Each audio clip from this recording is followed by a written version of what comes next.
कि आई रेजिमेंट के नाम पर हमें कई बार लूटा गया, कई बार हमारे साथ धोखा किया गया, चाहे वो 2014 का चुनाव हो, चाहे वो 2019 का चुनाव। सब ये राजनीति करने वाली बात है कि माननीय नेताजी ने ये मांग क्यों नहीं पूरी करी।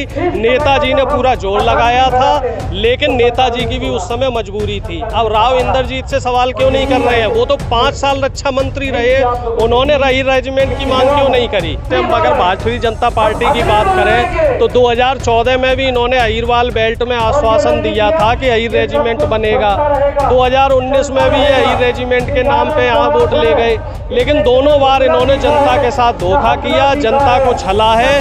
हमारा सवाल इस समय जितने भी बीजेपी में यादव नेता हैं उन सब से है कि आप लोग संसद के पटल पे अहिर रेजिमेंट की बात क्यों नहीं रखते हैं? चाहे वो राव इंद्रजीत हो, चाहे भूपेंद्र यादव हो, चाहे निरहुआ हो, जितने भी यादव नेता हैं।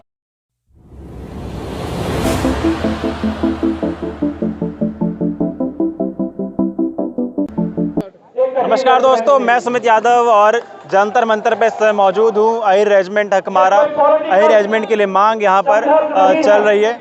एक दिवसीय ये प्रोटेस्ट है। हमारे साथ डॉक्टर अरुणेश यादव मौजूद है। बहुत बहुत शुक्रिया सर। जय यादव, जय माधव। कब तक सर लड़ाई चलेगी?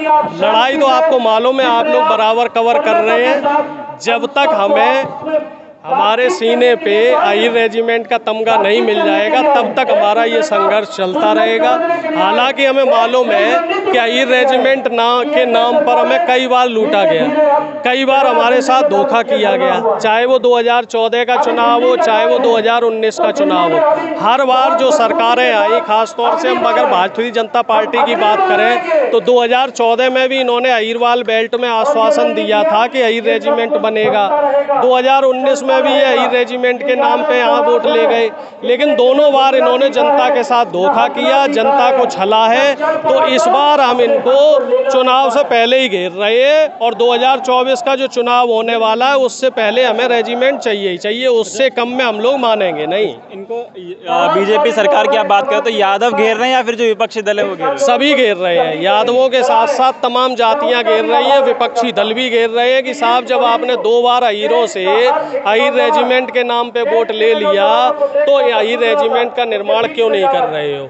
हमारा सवाल इस समय जितने भी बीजेपी में यादव नेता हैं उन सब से है कि आप लोग संसद के पटल पे अहिर रेजिमेंट की बात क्यों नहीं रखते हैं? चाहे वो राव इंद्रजीत हो, चाहे भूपेंद्र यादव हो, चाहे निरहुआ हो, जितने भी यादव नेता हैं, हमारा खुले मन से उनसे सवाल है कि आप अगर हमारा वोट लेते हो तो हमारी मांग को आप संसद के पटल पे क्यों नहीं रखते हो? हमारी मांग को आप मोदी जी के सामने क्यों नहीं रखते हो? हमारी मांग को आप अमित शाह के सामने क्यों नहीं रखते हो? वहाँ आपको डर क्यों लगता है? निरहुआ का तो बयान भी था आजमगढ़ उपचुनाव से पहले कि अगर चुनाव जीत जाते हैं तो प्रधानमंत्री मोदी से बात करेंगे। निरहुआ आरएसएस की पाठशाला में पहुंच गए हैं और हम भी उनसे सवाल कर रहे हैं, और लेकिन हमें पूरी उम्मीद है कि उनके अंदर इतना साहस नहीं है कि वो प्रधानमंत्री से सवाल कर लें।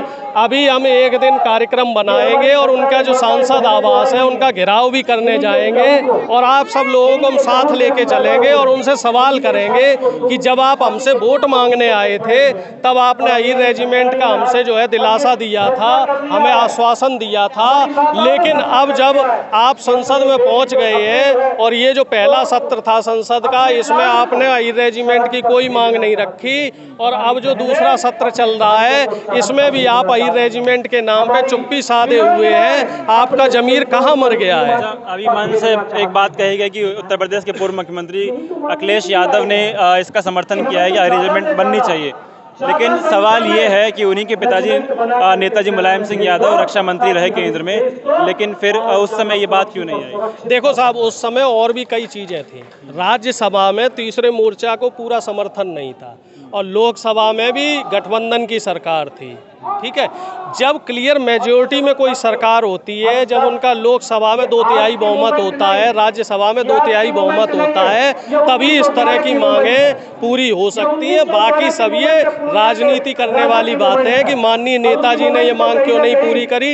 नेताजी ने पूरा जोर लगाया था, लेकिन नेताजी की भी उस समय मजबूरी थी। अब राव इंद्रजीत से सवाल क्यों नहीं कर रहे हैं? वो तो 5 साल रक्षा मंत्री रहे, उन्होंने रही रेजिमेंट की मांग क्यों नहीं करी, और वो अभी भी भी अहीरों से अहीरवाल बेल्ट में वोट मांगते हैं तो उनसे भी सवाल करना बनता है, भूपेंद्र यादव से भी सवाल करना बनता है।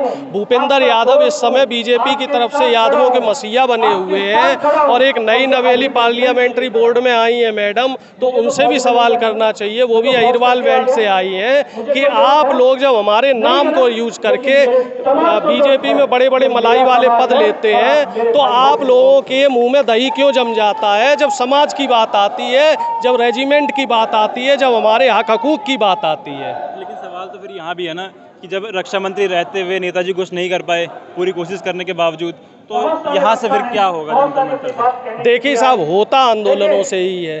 इतिहास गवाह रहा है, चाहे जेपी आंदोलन हो, चाहे अन्ना आंदोलन हो, चाहे किसान आंदोलन हो। किसान आंदोलन में भी ये शुरू में ये कहा जा रहा था कि मुट्ठी भर किसान क्या कर लेंगे।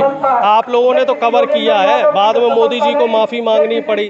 तो जब आंदोलन होगा, लोग सड़क पे आएंगे। लोहिया जी की बात आप याद रखिए कि जब संसद आवारा हो जाती है तो जनता को सड़क पे आके संघर्ष करना पड़ता है। तो ये समय वही है, इस समय संसद आवारा हो चुकी है और जनता को अब सड़क पे उतर के संघर्ष करना ही पड़ेगा।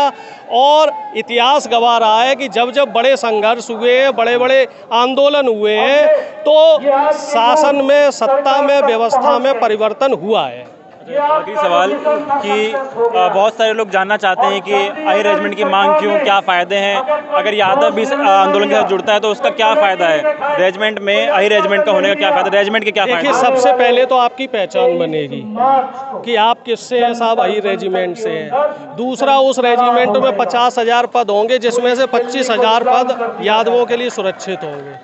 तो ये दो मुख्य बेनिफिट हैं। और तीसरा, आगे कभी भी कोई शौर्य पराक्रम या सर्वोच्च बलिदान की बात होगी तो आपके जो बलिदान है उस बलिदान में अहीर रेजिमेंट 4 चांद लगाएगा। अभी कहीं ना कहीं, चाहे वो रेजांगला का बलिदान हो, चाहे कारगिल के बलिदान हो, हम लोग सिर्फ अहीर रेजिमेंट की वजह से जो हमें जितना मोटिवेशन मिलना चाहिए था वो मोटिवेशन हमें नहीं मिल पाया। फिर भी हमारे लोग तो जा ही रहे हैं, आर्मी मोटिवेशन कहाँ का? नहीं, निश्चित तौर पे रेजिमेंट हम लोग लेके रहेंगे और इसके लिए हमें चाहे कितना भी संघर्ष करना पड़े, चाहे अपना सर्वोच्च बलिदान देना पड़े, क्योंकि जो यादव है वो बहुत ही एक तरीके से कह सकते हैं पराक्रमी जाति है। और इनके जो शौर्य और पराक्रम की गाथा है ये 1857 से लेके और पुरानी है।